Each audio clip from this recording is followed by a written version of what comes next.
Mais la chose qu'il faut comprendre dans ça, qu'est-ce qui est vraiment fait durant ces 7 jours, 40 jours, 52 jours?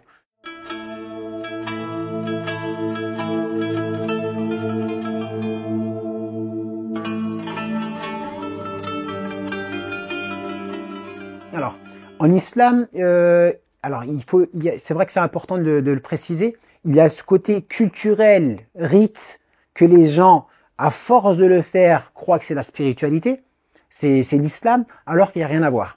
Tout ce qui est 7 jours, il y a d'autres chiffres qui reviennent souvent, c'est 7 jours, 40 jours, 52 jours. Et donc, du coup, les personnes attendent vraiment ces 40 jours et 52 jours pour visiter la famille, etc., etc. Mais il n'y a rien à voir. Ça, ce sont des choses qui ont été inventées par la suite.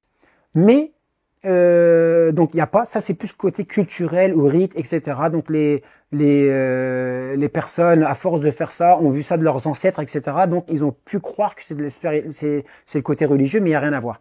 Mais la chose qu'il faut comprendre dans ça, qu'est-ce qui est vraiment fait durant ces 7 jours, 40 jours, 52 jours?